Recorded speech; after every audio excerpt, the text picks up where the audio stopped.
18 साल पहले आसमान में बिजली चमकती है और वहाँ पर अचानक से टावर अपीयर होने लगते हैं और ये टावर बहुत ही ज़्यादा खतरनाक थे। इनमें से गेट खुलने लगते हैं और इनके अंदर से खूंखार राक्षस निकलने लगते हैं जो इंसानों पर टूट पड़ते हैं। और उसी वक्त कुछ लोगों में पावर्स अवेक होने लगती हैं और वो काफ़ी पावरफुल होने लगते हैं। अपनी पावर का इस्तेमाल करके वो लोग दुनिया को बचाने लगते हैं और उनका नाम प्लेयर पड़ जाता है। और अब इन प्लेयर की एक इकोनॉमी बन चुकी है। इन्हीं सब के बीच हम अपने मेन कैरेक्टर को देखते हैं जो कि एक गिल्ड ऑफिस के बाहर खड़ा हुआ है। वो वहाँ पर खाना देने के लिए आया है क्योंकि वो फूड डिलीवरी का काम करता है। वहाँ पर एक मैनेजर होता है जो उसको खाना टेबल पर रखने को बोलता है।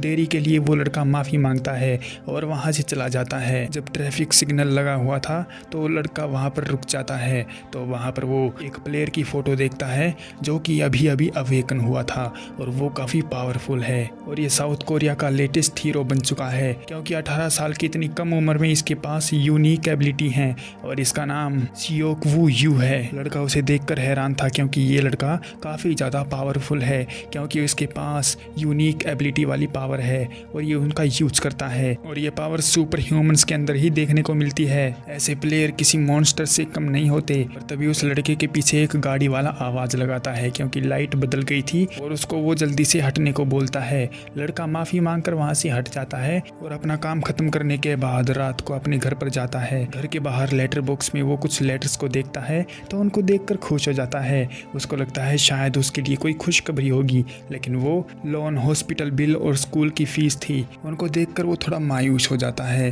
क्योंकि वो तो कुछ और ही उम्मीद कर रहा था, जैसे कोई खुशखबरी मिल जाए। घर के अंदर जाने पर घर के अंदर उसकी बहन उसका स्वागत करती है और वो ये देखकर हैरान था कि उसकी बहन अभी तक जग क्यों रही है, वो सोई क्यों नहीं। बहन का कहना है कि उसे अपना होमवर्क पूरा करना था इसीलिए वो देर तक जाग रही है। हालांकि उसकी माँ अभी अभी ही सोई है और वो काफ़ी गहरी नींद में सो रही है। अपनी माँ को सोता हुआ देखकर लड़का थोड़ा बहुत खुश हो जाता है। पर इतने में ही उसकी बहन उसके लिए एक केक ले आती है क्योंकि आज उसका 18वां बर्थडे था। लड़का ये देखकर हैरान होता है कि आज उसकी बहन को उसका बर्थडे याद था, लेकिन उससे भी हैरानी की बात यह है कि लड़की के पास केक खरीदने के लिए पैसे कहाँ से आए। तभी उसे पता चलता है कि उसने अपनी बहन को कपड़े खरीदने के लिए जो पैसे दिए थे उसकी बहन ने उसी का इस्तेमाल करके उसके लिए केक ले आई। अपनी बहन को देखकर लड़का काफ़ी ज़्यादा खुश होता है क्योंकि भले ही उसके कपड़े पूरी तरह से फटे हुए हों, लेकिन उसने इतनी सारी परेशानी उठाते हुए अपने भाई को खुश करने के लिए उसका बर्थडे सेलिब्रेट करने का डिसीजन लिया। इसकी बहन का नाम यू जोंग है। लड़का अपनी बहन को बर्थडे के लिए थैंक यू बोलता है। उस लेटर को पढ़ने का सोचता है जो कि अननोन था। लड़का जैसे ही उस लेटर को निकालता है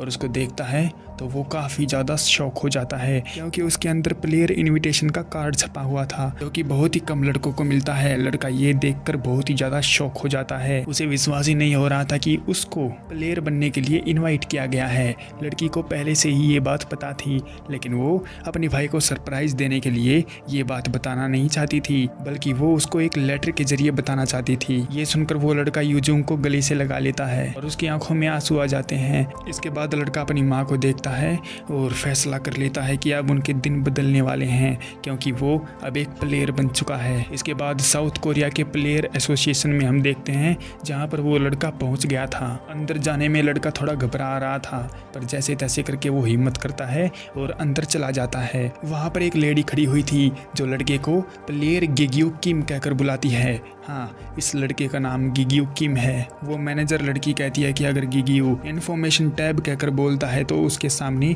एक बड़ी सी स्क्रीन आ जाएगी जो उसके बारे में जानकारी देगी। लड़का ऐसा ही करता है तो उसके सामने सच में एक बड़ी सी स्क्रीन आ जाती है जिस पर उसके बारे में जानकारी लिखी हुई थी और वो यूनिक एबिलिटी के साथ अवेक हुआ था और उसका लेवल फिलहाल 1 है। वो मैनेजर ये देखकर शौक में हो जाती है कि लड़के के पास यूनिक एबिलिटी है। गिग्यू किम भी ये देखकर हैरान था कि उसके पास यूनिक एबिलिटी कैसे आ गई क्योंकि ये तो काफ़ी ज़्यादा रेयर है। उनका शोर शराबा सुनकर पास ही में खड़ा एक पावरफुल प्लेयर उनके पास आता है और उससे इस बारे में पूछता है। वो कहता है कि अगर लड़का सच में यूनिक एबिलिटी के साथ अवेक हुआ है, तो वो इसको गाइड करना चाहता है। गिग्यू किम को यकीन नहीं हुआ कि एक पावरफुल लड़का उसको गाइड करना चाहता है। हालांकि उस मैनेजर का कहना है कि ये संभव तो नहीं है, लेकिन उसकी पहुंच इतनी है कि वो सब कुछ संभाल लेगी। इसलिए मैनेजर गिग्यू किम को गाइड करने की परमिशन दे देती है। इसके बाद वो दोनों गेट के पास जाते हैं जहाँ पर काफ़ी ज़्यादा बिजली चमक रही थी। गिग्यू किम उस टावर गेट को देखकर हैरान हो जाता है, क्योंकि उसने पहली बार ऐसा कुछ देखा था और ये वही लड़का था जिसका फोटो गिग्यू किम ने उस दिन रेड लाइट पर वहाँ बिल्डिंग पर देखा था। लड़का उसको घबराने को ना बोलता है और वहाँ से चलने को बोलता है। गेट के अंदर जाते ही फर्स्ट फ्लोर पर उनका सामना बहुत सारे गोबलिन के साथ हो जाता है और इतने सारे गोबलिन को देखकर गिग्यू किम काफ़ी ज़्यादा शॉक हो जाता है। उसे नहीं लगता था कि वो दोनों मिलकर इन सभी गोबलिन को मार पाएंगे। तो वो लड़का यू गिग्यू किम को समझाता है कि ये सब आसान है। वो लड़के को समझाने लगता है, हाथ में गोबलिन पर अटैक भी करने लगता है। उसका कहना है एबिलिटी के अनुसार पावर मिलती है और उसी की बदौलत एक प्लेयर कुछ ही घंटों में गोबलिन को मार डालता है, जिनमें से 4 से 5 घंटे लगते हैं जो कि निचले लेवल पर होते हैं, और उससे ऊपर वाले प्लेयर को 2 से 3 घंटे लगते हैं, और उससे भी ऊपर वाले रैंकर को 1 घंटा लगता है। जबकि जो ए हाई रैंकर होते हैं जिनके पास यूनिक एबिलिटी होती है उनको बस 10 ही मिनट लगते हैं। इतना बोलकर यू काफ़ी सारे गोबलिन को मार डालता है और एक को तो फ्रीज कर देता है। उसकी ये एबिलिटी देखकर गिग्यू किम काफ़ी ज़्यादा शॉक था, क्योंकि यूनिक एबिलिटी बहुत ही ज़्यादा इनक्रेडिबल थी और सिर्फ 47 सेकंड में ही यू उन सभी गोबलिन को मार डालता है। ये देखकर गिग्यू किम यू से एक सवाल पूछता है कि उसने बोला कि एक हाई रैंक वाला प्लेयर 1 घंटा लेता है, तो उसके जवाब में यू बताता है कि जिसके पास यूनिक एबिलिटी होती है वो कुछ ही महीनों में उस प्लेयर के बराबर पर आ जाता है जिसको वो एबिलिटी पाने में कई साल लग जाते हैं। इसके बाद यू गिग्यू किम से एंजेला गिल्ड के बारे में पूछता है कि क्या वो उसको जानता है, क्योंकि उसके अंदर काफी सारे पावरफुल प्लेयर भी हैं जिन्होंने 3 घंटे के कम से भी टाइम में भी गोबलिन टेस्ट को पार कर लिया था। और यू का प्लान है कि वो एक ऐसी बढ़िया गिल्ड बनाने की योजना बना रहा है जो एंजेला गिल्ड से भी ज्यादा बढ़िया हो। इसके लिए उसको बहुत ही अच्छे और पावरफुल प्लेयर चाहिए होंगे, और जिनके पास यूनिक एबिलिटी है यू उनको रिक्रूट कर रहा है, जैसे गिग्यू किम है, और वो ऐसे प्लेयर को जोड़कर एक बहुत ही बड़ी गिल्ड बनाना चाहता है, और वो उस दिन के आने का बहुत बेसब्री से इंतजार कर रहा है। इतना बोलकर यू उस फ्रीज गोबलिन को आज़ाद कर देता है और गिग्यू किम को उससे लड़ने को बोलता है। गिग्यू किम उसकी कुल्हाड़ी को देखता है और उसके आने वाले अटैक का सामना करने के लिए रेडी हो जाता है। फिर हम एक टाइम जंप देखते हैं जहाँ पर कुछ लोग गोबलिन के साथ लड़ाई कर रहे थे। ये कुछ नए प्लेयर हैं और उनके साथ अपना लड़का गिग्यू किम भी उनके साथ लड़ाई कर रहा था। वो इस लड़ाई में काफ़ी थक गया था, वो काफ़ी हाँफ रहा था, घुटनों के बल बैठ गया था। वो लड़के उसे देखकर काफ़ी ज़्यादा हैरान थे, क्योंकि इसको काफ़ी साल हो गए हैं इस गिल्ड में काम करते हुए, और गिग्यू किम काफ़ी ज़्यादा गुस्से में था। वो इन्फो टैब निकालता है और अपनी रैंक चेक करता है, तो उसको काफ़ी गुस्सा आता है, क्योंकि इतने साल गिल्ड में काम करने के बावजूद भी उसकी रैंक सिर्फ 1 पर ही अटकी हुई है और वो लेवल 1 पर है। गिग्यू किम को समझ में नहीं आता कि उसके पास यूनिक एबिलिटी है तो उसके साथ ऐसा क्यों हो रहा है। 5 साल बीतने के बाद भी उसका लेवल आखिर इंक्रीज क्यों नहीं हो रहा है। इसके कुछ दिन बाद गिग्यू किम एक दूसरी टीम के साथ गोबलिन के साथ लड़ाई करने के लिए आता है। वो सब मिलकर गोबलिन को हरा देते हैं, लेकिन अब गिग्यू किम एक गाइड का काम करता है और उनको आगे का रास्ता दिखाता है। गिग्यू किम उस दूसरी टीम को बोलता है कि वो कल 2nd फ्लोर पर जाएंगे, इसलिए सुबह तक वो आराम कर लें। इतना बोलकर गिग्यू किम वहाँ से चला जाता है, तो वो टीम उसके बारे में बात करने लगती है, क्योंकि गिग्यू किम के बारे में बहुत सारी अफवाहें फैली हुई हैं। कहते हैं वो बहुत ज़्यादा ताकतवर है, लेकिन लड़कों को इस बात पर यकीन नहीं होता।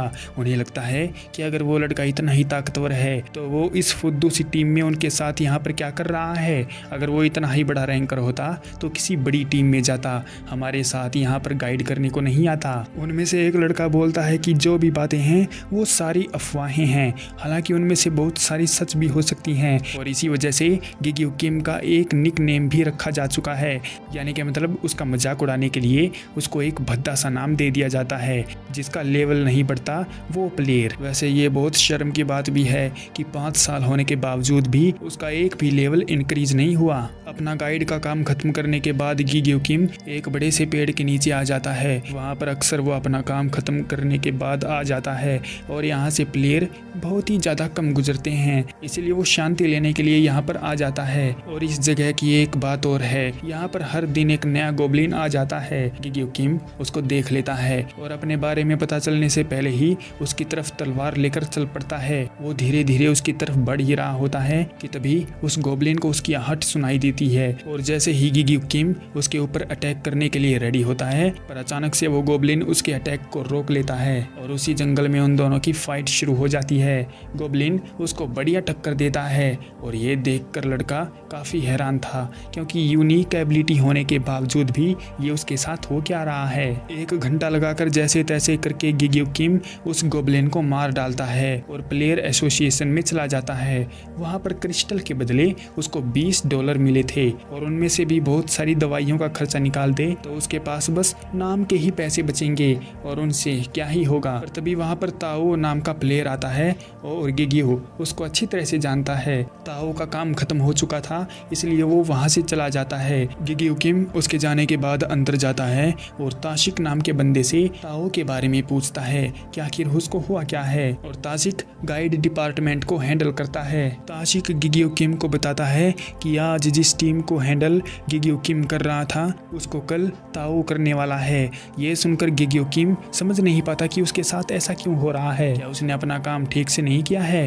ताशिक बताता है कि उन लोगों को उसके बारे में चल रहे र्यूमर पता चल गए हैं कि वो एक कम रैंक का निचला रैंकर है और अगर उन पर कुछ खतरा आ गया तो वो क्या ही कर पाएगा, उनकी जान तो मुसीबत में आ जाएगी। ये बात सुनकर गिग्यो किम काफी ज्यादा दुखी हो जाता है, लेकिन वो अपनी कमी को मानता भी है, क्योंकि अगर वो सच्चाई से दूर भागेगा तो ऐसा कैसे चलेगा। अचानक से पास ही में टीवी चलने लगता है और उसमें ये न्यूज आने लगती है कि एंजेला गिल्ड 75th फ्लोर पर कब्जा करने वाली है और कल सुबह ही वो जाकर 75th फ्लोर को जीत लेंगे। और इतनी बड़ी कामयाबी पाना उनके लिए आसान सी बात है, क्योंकि उनके पास काफ़ी ताकतवर प्लेयर जो हैं, मतलब साफ साफ बोलें तो एंजेला गिल्ड वू की गिल्ड से काफ़ी आगे बढ़ रही है और अमेरिका में भी एक S रैंक का गेट खुल चुका है। और उन्होंने ये अनाउंस किया है कि जो भी एम्प्लॉय इसमें आएगा उसको काफ़ी अच्छी मोटी रकम दी जाएगी। और ये बात प्लेयर के बीच में ट्रेंड कर सकती है, क्योंकि सभी को पैसे कमाने हैं। पर तभी गिग्यो किम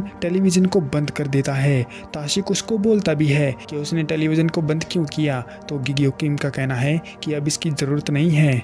आज का काम खत्म होने के बाद ताशिक गिग्यो किम को उसकी पेमेंट दे देता है और तोए के बारे में भी कहता है कि बाहर से भले ही वो शांत दिखे, लेकिन उसे इस बात का बहुत बुरा लग रहा है, इसलिए उससे नफरत मत करो। गिग्यो किम का कहना है कि इसमें नफरत करने वाली कौन सी बात है, ये तो ऐसी कोई बात नहीं हुई जिसके लिए मैं उससे नफरत करूँ। ताशिक कहता है कि ठीक है, ये ज़रूरी है कि आप कल सुबह जल्दी आ जाएं और ट्रांसफ़र का काम आसानी से हो जाए। इसके बाद ताशिक अपना कंप्यूटर चेक करता है तो गिग्यो किम के लिए एक रिक्वेस्ट आई हुई थी और गिग्यो किम को यकीन नहीं हुआ कि कोई उसके लिए भी रिक्वेस्ट कर रहा है। अगले दिन हम देखते हैं कि सियोन पिल किम नाम का बंदा अपनी गिल्ड को लेकर गिग्यो किम के साथ आया हुआ है ताकि गिग्यो किम उन सबको गाइड कर सके। वो दोनों हाथ मिलाते हैं और हाय हेलो करते हैं। सियोन कहता है कि उसने गिग्यो किम के बारे में वो से बहुत सारी बातें सुनी हैं। वो का नाम आते ही गिग्यो किम चौंक जाता है और वो ये जानना चाहता है कि वो दोनों एक दूसरे को कैसे जानते हैं। तो सियोन कहता है कि वो दोनों चचेरे भाई यानी कजिन हैं। और जब वो एक इतने छोटे रैंकर के बारे में किसी से बात करता है तो ये बात सुनकर गिग्यो किम खुश हो जाता है और वो प्लेयर वो को इस बारे में थैंक यू भी बोलता है मन ही मन। सियोन अपनी टीम का लीडर होता है तो गिग्यो किम उसको कहता है कि वो अपनी टीम को उससे इंट्रोड्यूस करवा दे। तो उसकी टीम में एक लड़की और 2 लड़के होते हैं, जिनमें से एक का नाम ये जिनवू युन है और दूसरे का नाम ये शिंगवू युन है और तीसरी लड़की का नाम हाउनले किम है। और वो गिग्यो किम से मिलकर काफ़ी खुश होते हैं। उन लोगों का कहना है कि अगर गिग्यो किम उनको गाइड करेगा तो वो काफ़ी जल्दी ही काफ़ी सारे फ्लोर को पार कर लेंगे। गिग्यो किम उनको काम शुरू करने को बोलता है और कहता है कि मैं तुमको आगे रास्ते में सारी बात धीरे धीरे समझा दूंगा। शाम हो चुकी थी तो वो लोग अपना तंबू बम्बू लगाकर वहाँ पर स्टे करने का प्लान बनाते हैं। गिग्यो किम अपने हाथों से खाना बनाता है तो लड़की उसकी तारीफ करती है क्योंकि वो खाना बहुत ही टेस्टी बना था और उसकी महक काफ़ी दूर तक फैली हुई थी। गिग्यो किम हर एक प्लेयर को अपने हाथों से सर्व करता है और आज की लड़ाई में थोड़ी बहुत वहाँ पर चोटें भी लग गई थी, लेकिन गिग्यो किम उनको चिंता ना करने को कहता है क्योंकि उसके पास मेडिसिन और दवाइयाँ हैं जो लगाते ही उनको तुरंत आराम दे देंगी। साथ में गिग्यो किम उनको अलर्ट भी करता है कि वो लोग अपना काम बढ़िया कर रहे हैं, लेकिन उनको एक गार्डियन से सावधान रहने की ज़रूरत है।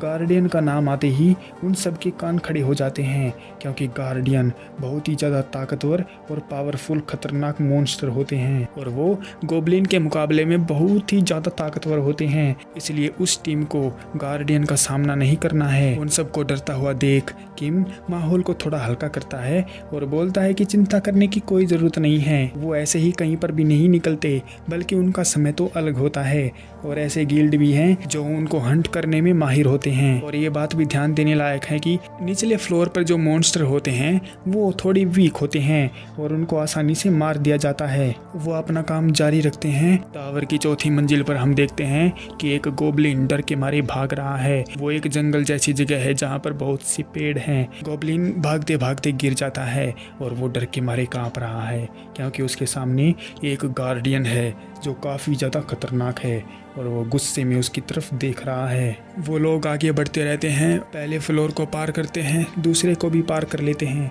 और तीसरे पर वो फ़िलहाल हैं। लेकिन तीसरे फ्लोर पर जो गोब्लिन हैं वो थोड़े से बेवकूफ़ हैं और झुंड में रहते हैं। उनको नहीं पता है कौन दुश्मन है और कौन दोस्त हैं। इसलिए इस बात का फ़ायदा उठाने के लिए गिग्यो किम एक पत्थर उठाता है और एक गोब्लिन के सर पर दे मारता है। जैसा कि बताया गया है कि वो साले बेवकूफ़ हैं और आपस में ही लड़ने लगते हैं। उनको लगा कि वो पत्थर उनमें से ही किसी ने मारा होगा। उस टीम का कहना है कि हम आसानी से लेवल अप कर पाए और इसका रीज़न ये भी है कि उनके पास एक गाइड था जिसने उनको सेफ रास्ता दिया और इसीलिए ही टीम के उस लीडर को लगता है कि उसके चचेरे भाई ने गिग्यो किम को रेकमेंड क्यों किया था, क्योंकि वो एक बढ़िया गाइड है। गिग्यो किम उस लीडर को देखता है जो डायरी लिख रहा था।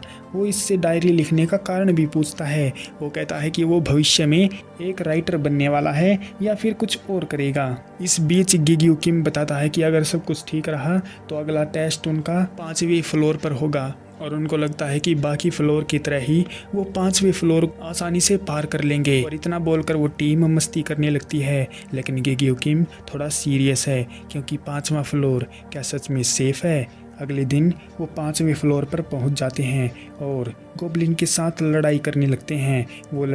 वो दोनों लड़के और वो सियोन काफ़ी अच्छी तरह से लड़ते हैं और गोब्लिन को मार डालते हैं, लेकिन गिग्यो किम थोड़ा सोच में पड़ा हुआ है। वो जरा ध्यान से देखता है तो उन प्लेयर की फाइट के पीछे एक बड़ी सी धूल की आंधी आ रही थी।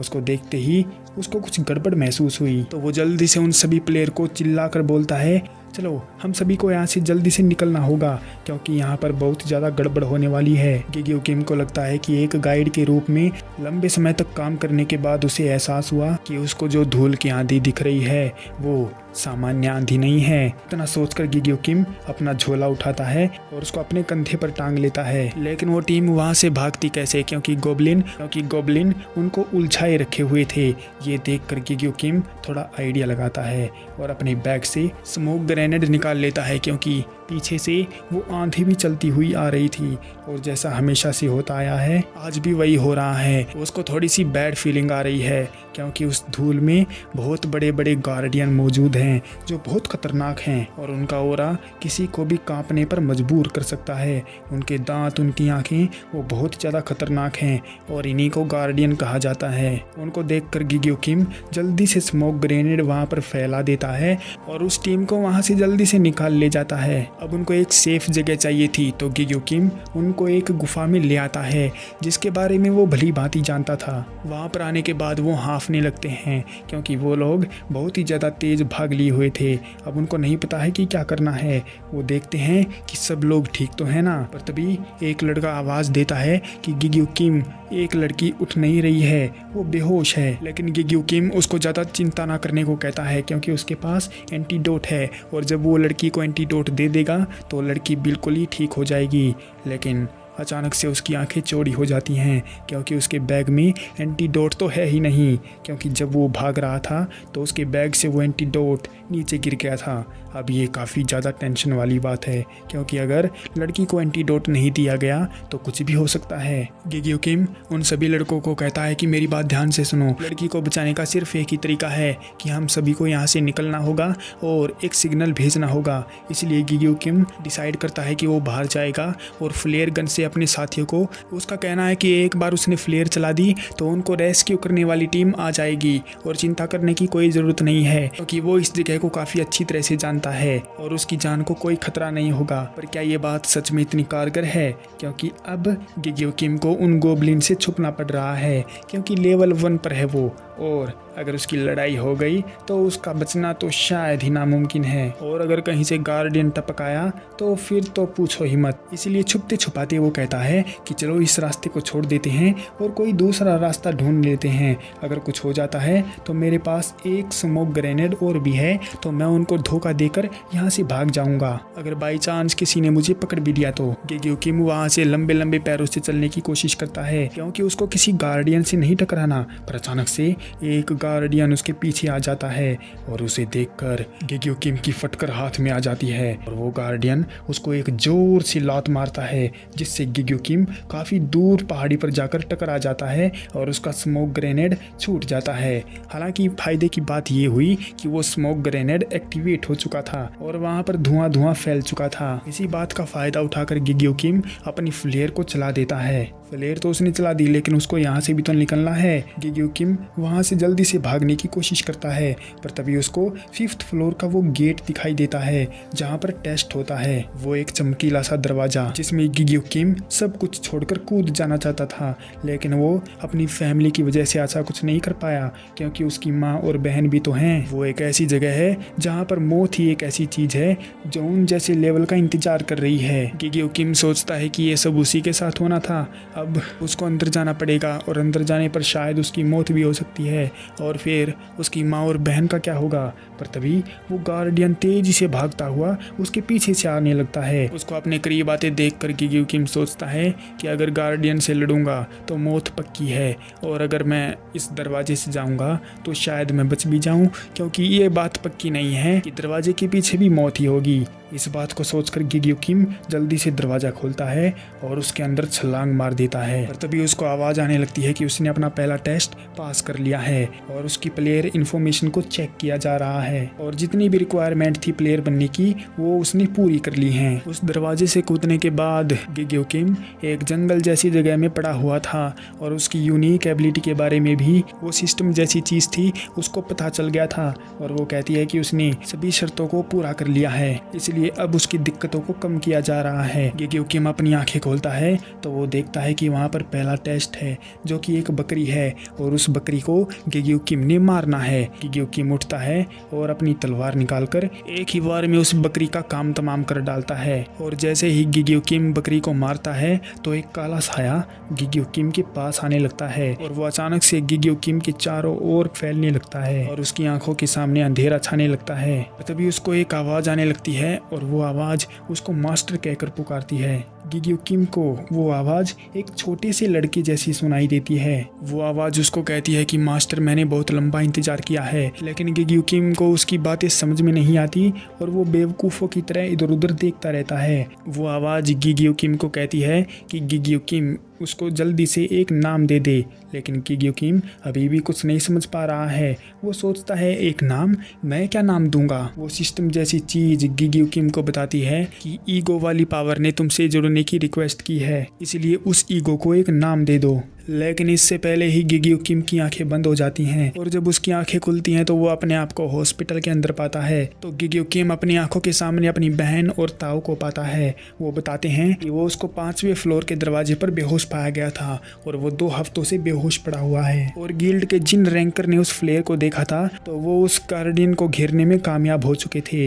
5वें फ्लोर के दरवाजे पर वो बेकाबू हो रहा था, लेकिन घेरने के बावजूद भी वो गार्डियन वहाँ से भागने में कामयाब हो गया। हालांकि हालांकि ताओ को इस बात का दुख है कि वो गार्डियन वहाँ से भाग गया, लेकिन उसे साथ में इस बात की भी खुशी है कि सियोन की टीम सही सलामत बच गई और वो लड़की भी बच गई। उनको सही सलामत देखकर गिग्यो किम काफ़ी राहत महसूस करता है। फिर वो अपनी माँ से बात करता है तो उसकी माँ उसकी चिंता करती है, कहती है कि मैंने तुमको मरने के लिए वहाँ पर भेजा है क्या। लेकिन गिग्यो किम अपनी माँ को शांत करवाता है और कहता है कि ये बस अफसोस करने की बात नहीं है, बस ये तो छोटा सा एक्सीडेंट था और जैसे ही उसको हॉस्पिटल से छुट्टी मिल जाएगी वो जल्दी से उनसे मिलने आएगा। इतना बोलकर गिग्यो किम अपनी माँ को चिंता ना करने को कहता है और फ़ोन को काट देता है। फिर वो अपनी बहन यूजोंग को कहता है कि मैं बिल्कुल ठीक हूँ और अब तुम्हें यहाँ पर आने की ज़रूरत नहीं है, इसीलिए घर पर जाओ और माँ का ख्याल रखो और जैसे ही मुझको छुट्टी मिल जाएगी तो मैं तुमको तारीख बता दूंगा कि मुझे घर कब आना है। उस बड़े से गेट में से होकर आने के बाद भी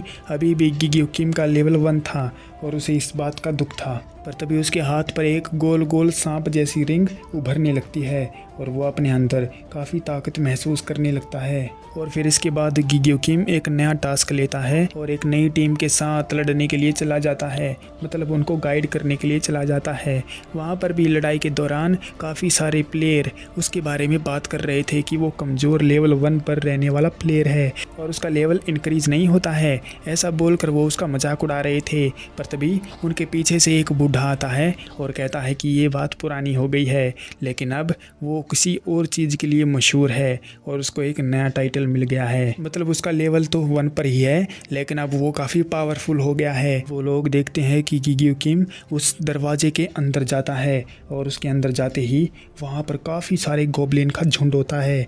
गिग्यो किम अपना झोला नीचे गिराता है और उनसे लड़ने के लिए तैयार होता है। सारे के सारे गोब्लिन उसकी तरफ भाग कर आते हैं। गिग्यो किम अपनी हाथ की रिंग को एक्टिवेट करता है और उसकी पावर से अपने हाथ में एक डैगर को अपीयर कर लेता है और उस डैगर की ताकत बहुत ही ज़्यादा थी और उसका ऑरा चारों तरफ फैल रहा था। उसकी ताकत से एक ही झटके में गिग्यो किम जल्दी से उन गोब्लिन की तरफ भागता है और उनको एक के बाद खचाखच एक के बाद एक उनको काटता रहता है। गिग्यो किम उनको गाजर मूली की तरह कटाकट काट देता है और हवा में उड़ते हुए एक झटके में ही उन सभी को तेज एनर्जी के साथ वहां पर ब्लास्ट कर देता है। पर तभी उस रिंग में से आवाज आती है कि मास्टर मेरे लिए कोई नाम दे दो। गिग्यो किम को अभी भी समझ नहीं आया कि ये चीज़ अभी भी यही बात बोल रही है और उसका पीछा नहीं छोड़ रही है, तो वो कहता है चलो तुम्हारा आज एक नाम रख ही देते हैं, तुम मुझे ऐसे मिले तो मैं तुमको एक नाम ज़रूर दूंगा, तुमने मेरी मदद भी की थी तो मैं तुम्हारा नाम